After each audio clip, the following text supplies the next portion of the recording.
Então, bom dia, irmãos. Vamos começar, então, a nossa escola dominical. Vamos orar ao Senhor. Senhor Deus, aqui na Tua presença, Pai, nós queremos Te agradecer por tudo que o Senhor tem feito pelas nossas vidas. Te agradecemos pelo Teu cuidado diário. Te agradecemos por tudo que o Senhor tem feito por nós. E agora, nesse momento, Pai, nos ajude a estudar um pouco mais a Tua palavra, em cima do livro de Números e o que Ele tem a trazer para os nossos corações, para os nossos dias de hoje. Te agradecemos porque o Senhor nos deu a possibilidade de poder ler as Escrituras, falar abertamente delas. E te agradecemos por tudo, ó Pai, em nome do Senhor Jesus. Amém. Irmãos, hoje, por conta do nosso tempo, eu vou tentar dar o mais rápido possível para que a gente possa dar prosseguimento para finalizar na semana que vem, tá bom? Então nós fizemos 2 estudos iniciais falando sobre o início geral do povo de Israel em cima do livro de Números e como Deus havia pedido e feito o estabelecimento deles e a diferença entre cada categoria, que seriam aqueles que iriam para a batalha, aqueles que iriam para a luta espiritual. Então, nós trabalhamos tudo isso. Então, só para nós relembrarmos aí, o alvo da lição é saber, no caso de saber, é entender a relevância do livro de Números.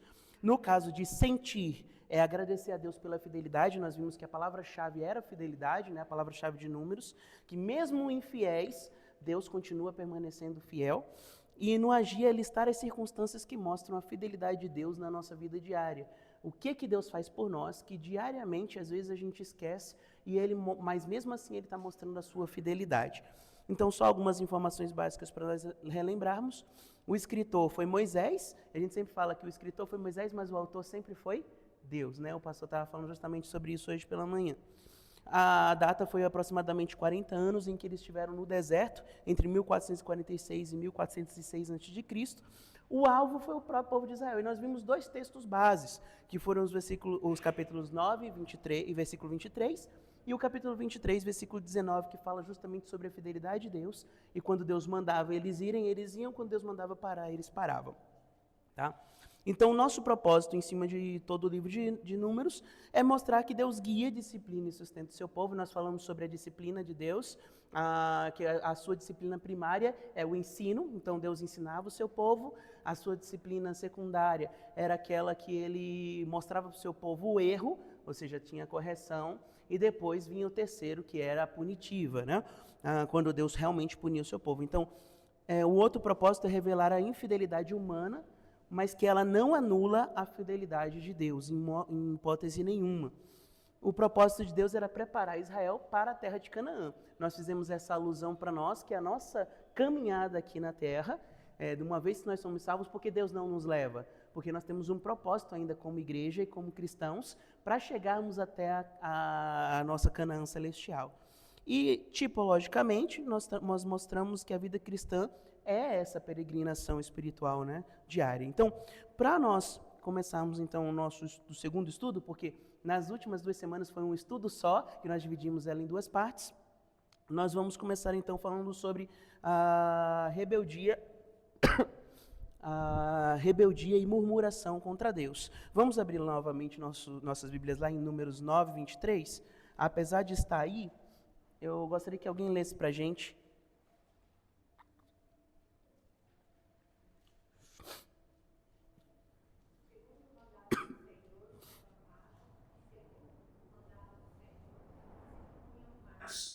Viram sobreviver para o Senhor, segundo a ordem do Senhor, por intermédio de Moisés. Certo, então eles ouviam a palavra do Senhor, seguiam a palavra do Senhor, e assim Deus ia guiando eles durante o deserto.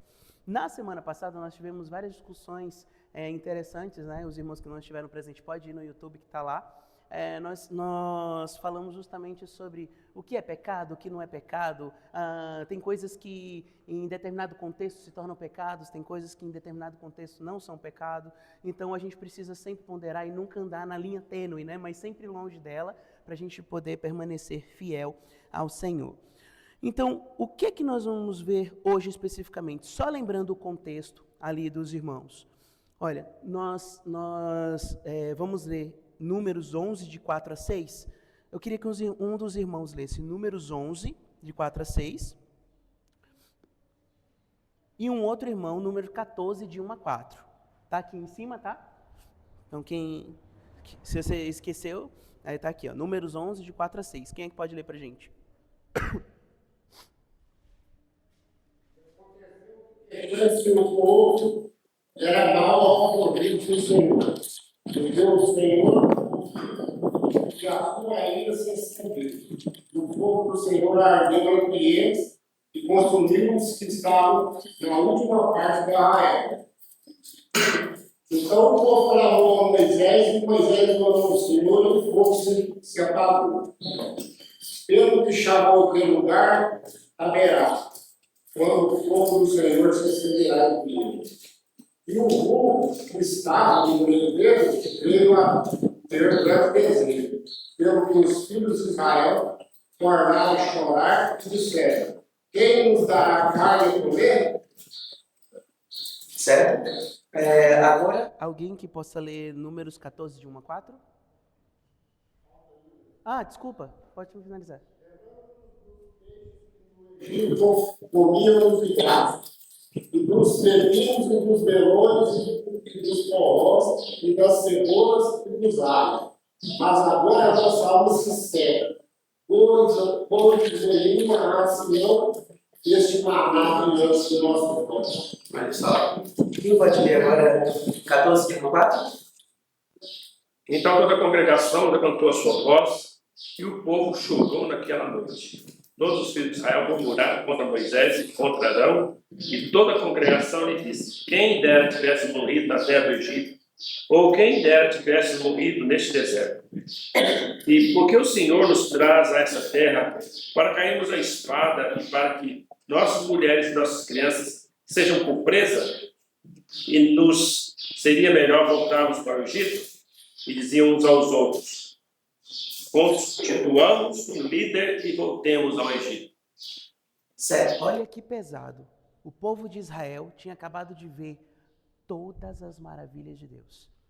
Se você voltar um pouquinho no texto, aqui mesmo, Números de 11, de 7 a 9, e em Êxodo 16, 14 e 15, nós vemos claramente que Deus estabeleceu para eles uma comida interminável que tinha diariamente. E só eles provaram. O que foi? Maná. Era tão delicioso que eles dizem que o maná ele tinha gosto de bolos de mel. Ou seja, ele era versátil. Eles poderiam fazer bolos, eles poderiam fazer pães, eles poderiam fazer tortas, eles poderiam fazer qualquer coisa com maná. O povo de Israel foi o único que pôde presenciar isso em toda a história da humanidade, coisa que foi colocado depois dentro da Arca da Aliança, e aí o Senhor tomou a Arca da Aliança para si. Então, o que acontece? Nenhuma outra nação pôde provar isso de Deus. O que é que eles fizeram aqui? Murmuraram contra Deus. Murmuraram friamente contra Deus. Olha, eu fico todo arrepiado quando eu penso nisso aqui, porque eles viram as maravilhas de Deus e murmuraram contra Deus. Segunda coisa, foi em relação à comida. Nós vimos aí em Êxodo capítulo 14. O que aconteceu? O povo de Israel estava comendo codornizes diariamente. Eles tinham em abundância. Deus mandou para eles. Eles não tinham falta de alimento, eles não tinham falta de mantimentos, tanto vestuário, porque diz que durante todo o tempo que eles passaram no Egito, a própria Bíblia diz, do Egito não, no deserto, nem um fiapo da roupa se estragou, nem um cadastro das sandálias se estragou. Deus cuidando deles diariamente. O que acontece? Eles murmuram contra Deus, dizendo o quê? No Egito nós comíamos melhor. Irmãos, deixa eu dizer uma coisa. No Egito eles eram convidados? Eles eram assim, convidados de honra, né? Que o faraó colocou assim na mesa, faça um banquete para eles.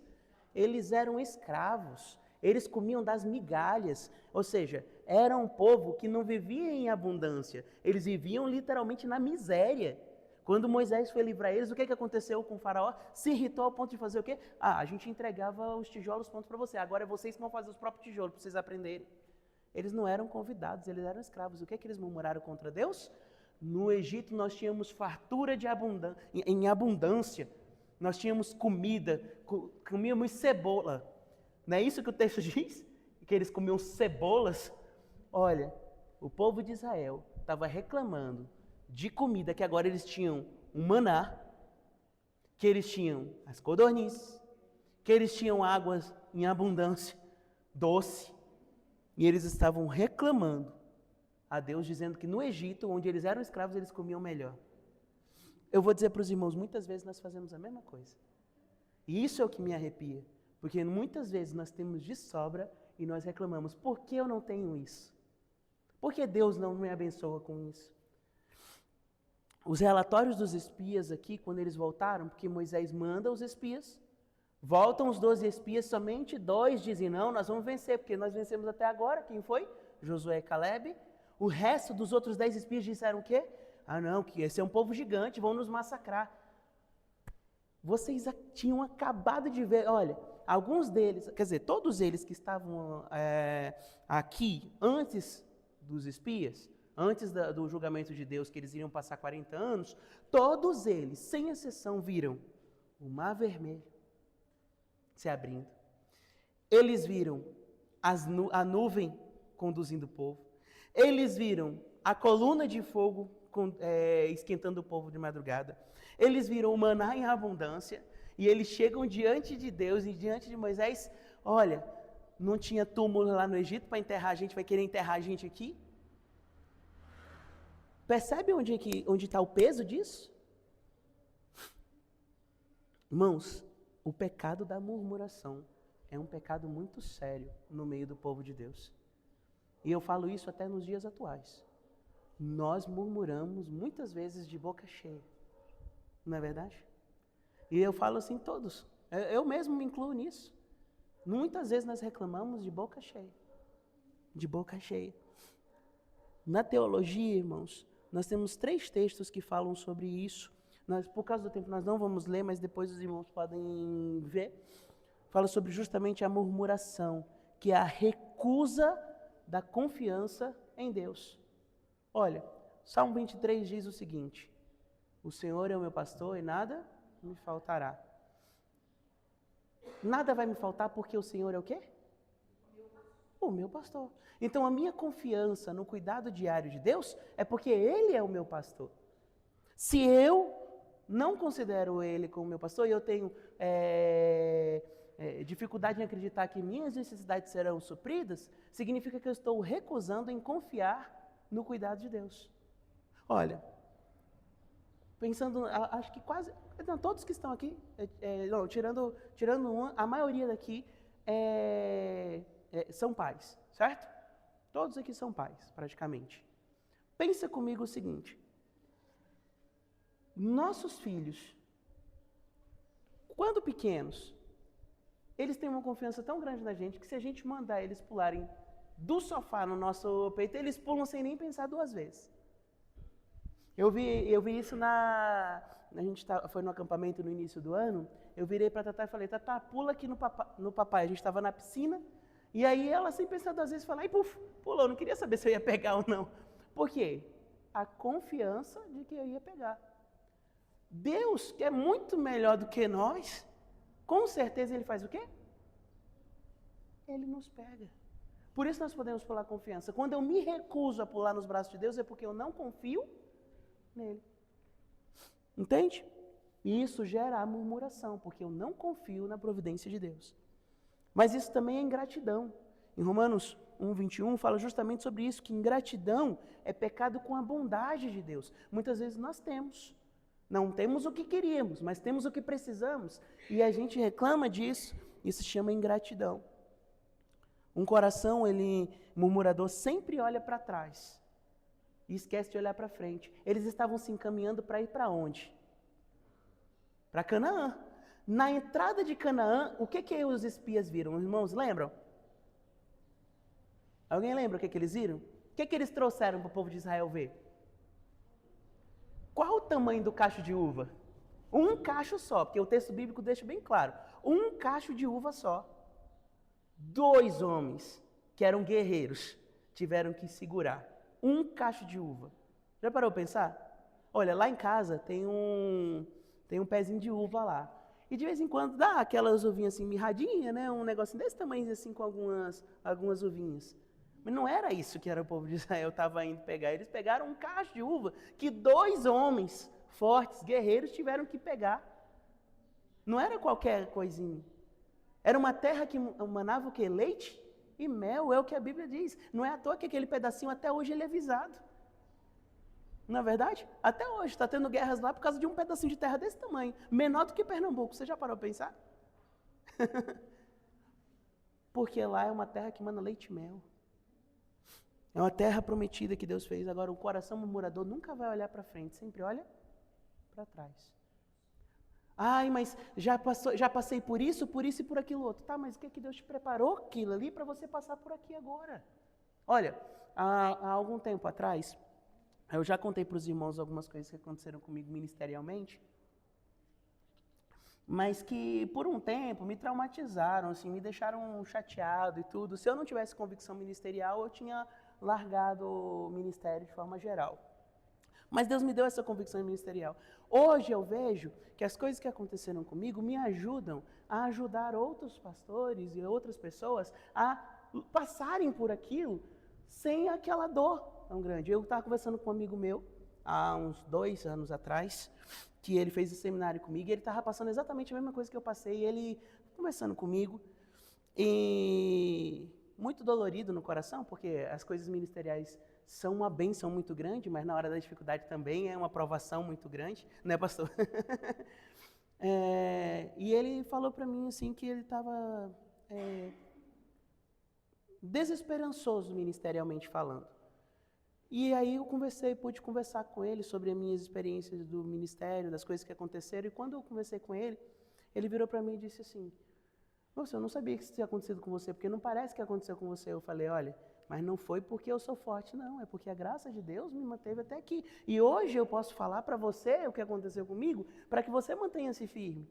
Mas por um tempo eu também fiquei abatida, eu fiquei triste, eu fiquei com o coração. Nós somos homens, somos pecadores, somos homens, somos seres sentimentais. Então essas coisas ficam no nosso coração, mas nós não podemos olhar para trás com o coração pesado. Nós temos que olhar para trás e dizer assim: aquilo já não faz parte mais da minha vida, agora eu vou olhar para frente. É a terra de Canaã que eu miro. Então nós como crentes, nós não podemos mais olhar para trás, nós teríamos que olhar para onde? Para a terra de Canaã. Ai, mas na minha vida passada eu era isso, isso e aquilo. Passada que eu digo não de reencarnação, irmão, pelo amor de Deus. Passada que eu digo antes da minha conversão. Minha vida passada eu fazia isso e isso e aquilo. Tudo bem, você já se arrependeu? Arrependeu. Era algum crime? Não. O que você podia fazer com relação a isso? Você já fez? Já? Então, meu irmão, olha para frente. Olha, essa semana eu ouvi um testemunho do pastor Augusto Nicodemos. O pastor Augusto Nicodemos é um pastor presbiteriano, e ele falou o seguinte: antes dele se converter, ele havia roubado ele havia roubado 2 pessoas, né? Passou a mão mesmo. E quando ele se converteu, aquilo bateu tão forte no coração dele, que ele falou com o pai dele que ele ia falar com os donos do estabelecimento que ele roubou. E ele foi. E aí dos estabelecimentos era um posto, não é isso? Era um posto. E aí quando ele chegou lá, ele falou: olha, se o senhor quiser chamar a polícia, pode chamar. Eu estou aqui porque eu vim entregar o que eu roubei. E ele devolveu, o dono lá deu um abraço nele e foi uma benção. Ele pôde mostrar ali o testemunho dele. Mas ele teve que assumir as consequências e olhar para Cristo. Olha, o que eu fiz, tenho que consertar. Consertei, é para Cristo. Hoje é um dos pastores mais conhecidos, né, da igreja presbiteriana, com enormes livros que nos ajudam até hoje na questão ministerial e na questão da vida cristã. Então, o que é para trás, é para trás. Agora eu vou viver para Cristo. Um coração murmurador, ele sempre olha para trás. Por isso que o nosso coração não pode ser um coração murmurador, mas é um coração de serviço ao Senhor. No Novo Testamento, irmãos, com relação à igreja de Cristo, nós precisamos olhar para Filipenses 4:11. Paulo ele fala o seguinte: aprendi a viver contente em toda e qualquer situação. Nós estávamos conversando com os jovens ontem à noite, justamente sobre isso. Nós estamos passando por uma situação no nosso país tremendamente difícil. Tremendamente difícil. E eu vou dizer, o cerco está se fechando para as igrejas. E eu vou dizer que talvez daqui a algum tempo